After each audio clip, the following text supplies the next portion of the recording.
اور آپ صلی اللہ علیہ وآلہ وسلم کے اسماء گرامی کے معجزات ہیں جو وہ بھی قیامت تک ظاہر ہوتے رہیں گے۔ تو انبیاء کرام سے جو خرق عادت واقعات ظاہر ہوتے ہیں،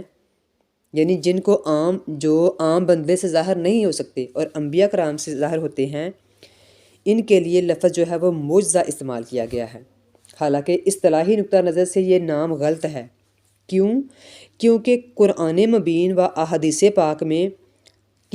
کسی بھی کتاب میں یہ لفظ جو ہے وہ استعمال نہیں ہوا، بلکہ اسی کی جگہ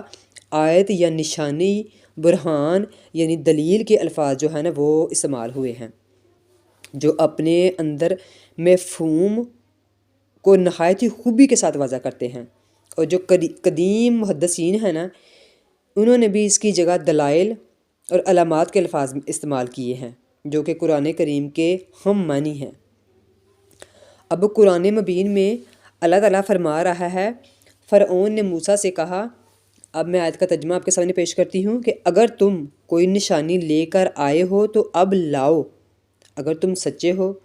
موسیٰ علیہ السلام نے اپنی لاٹھی ڈال دی تو وہ سانپ بن گئی۔ یہ سورۃ الاعراف کی میں نے آپ کے سامنے ترجمہ پیش کیا ہے۔ دوسرا سورۃ انبیاء میں معجزے کے بارے میں یوں ارشاد اقدس ہوا ہے، یعنی اللہ تعالیٰ نے فرمایا ہے کہ پھر چاہے وہ ہمارے پاس کوئی آیت لائیں جیسا کہ پہلے پیغمبر لے آئے۔ حضرت صالح علیہ السلام نے اپنے معجزات کے بارے میں یوں فرمایا، اے لوگو یہ خدائی اونٹنی تمہارے لیے آیت ہے یعنی نشانی ہے۔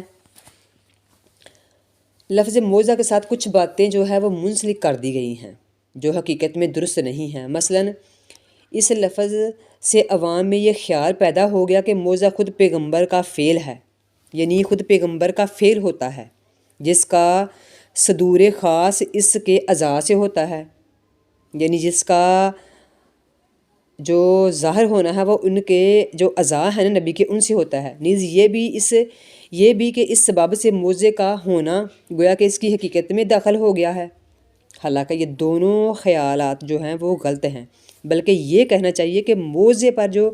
عقلی حیثیت سے جو اعتراضات وارد ہوتے ہیں، ان کا بڑا حصہ خود لفظ معجزے کے غلط استعمال سے پیدا ہو گیا ہے۔ سب سے بڑھ کر یہ کہ ہمیں ایسا لفظ درکار ہے جس میں نبوت کے تمام خواص، کیفیات، مشاہدات اور اعمال مخارقہ و عادات اور غیر مخارقہ عادات سب داخل ہوں، لیکن معجزے کا لفظ اتنا وسیع تو ہے نہیں۔ اس کا حل یہ ہے کہ ہم لفظ معجزے کی بجائے قرآنی اصطلاح یعنی برہان و آیت وغیرہ استعمال کریں۔ چاہیے تو یہی کرنا چاہیے نا، لیکن چونکہ لفظ جو معجزہ ہے نا وہ عام استعمال میں ہوتا ہے، یعنی کہ عام یہ جو برہان اور آیت کا جو لفظ ہے یہ ہم جو پڑھے یعنی کہ جو قرآن و حدیث کا علم رکھتے ہیں ان کو پتہ ہے، لیکن جو عام بندے ہیں ان کو ان کا مطلب کہ معنی نہیں آتا۔ لیکن میرا جو پیغام ہے وہ میں چاہتی ہوں کہ ہر عام بندہ جو سنے تو وہ اس کی سمجھ میں آئے، تو اس لیے جو ہم لفظ یہاں استعمال کریں گے نا وہ معجزہ ہی استعمال کریں گے، ٹھیک ہے، تاکہ آپ سب کو یہ بات جو ہے وہ اچھی طرح سمجھ میں آ جائے۔ علم غیب کا مالک صرف رب العالمین ہے۔ ارشاد خداوندی ہے کہ اسی کے لیے ہے آسمانوں اور زمین کا غیب کا پوشیدہ علم۔ اللہ تبارک و تعالیٰ اپنے برگزیدہ انبیاء و رسل پر غیب کا علم صرف اسی قدر ظاہر فرماتا رہا ہے جس کی ان کو ضرورت ہوئی یا جس کی ضرورت ان کی صداقت اور رسالت کا یقین دلانے کے لیے پائی گئی ہو۔ ارشاد باری تعالیٰ ہوا۔ ترجمہ: اللہ تبارک و تعالیٰ کسی پر غیب ظاہر نہیں کرتا مگر اپنے بھیجے ہوئے رسولوں پر، یعنی جو اللہ تعالیٰ کے بھیجے ہوئے رسول ہیں ان پر وہ ظاہر کرتا ہے۔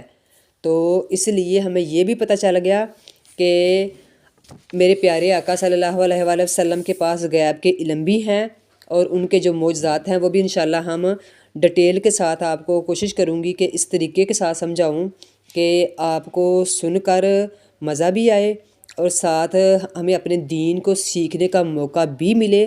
اور جب پیارے آقا صلی اللہ علیہ وسلم کے موعظہ سنیں گے تو ساتھ ساتھ جو ہمارے دل ہیں نا وہ پیارے آقا صلی اللہ علیہ وآلہ وسلم کی محبت سے لبریز بھی ہو جائیں، ہمارے دل پیارے آقا صلی اللہ علیہ وسلم کی محبت میں تڑپ جائیں، ہمارے دل جو ہیں وہ پیارے آقا صلی اللہ علیہ وسلم کی محبت سے بھر جائیں اور ہمارے دلوں کو سکون حاصل ہو، کیونکہ جو دلوں کا سکون ہے وہ اللہ تعالیٰ کی ذات یعنی کہ اللہ تعالیٰ کے کلام میں ہے اور پیارے آقا صلی اللہ علیہ وآلہ وسلم کی محبت میں ہے۔ اس کے علاوہ جو دل کا سکون ہے نا وہ دنیا کے آپ 1000 کام کر کے دیکھ لیں آپ کو میسر نہیں ہوگا۔ تو انشاءاللہ ہم یہ سلسلہ جاری رکھیں گے، اور اللہ تعالیٰ سب سے پہلے مجھے جو کچھ آپ کے سامنے پیش کیا اس پر عمل کرنے کی توفیق عطا فرمائے، اور اس کے بعد آپ سب کو اس پر سن کر عمل کرنے کی توفیق عطا فرمائے، اور یہ کام جو ہے یہ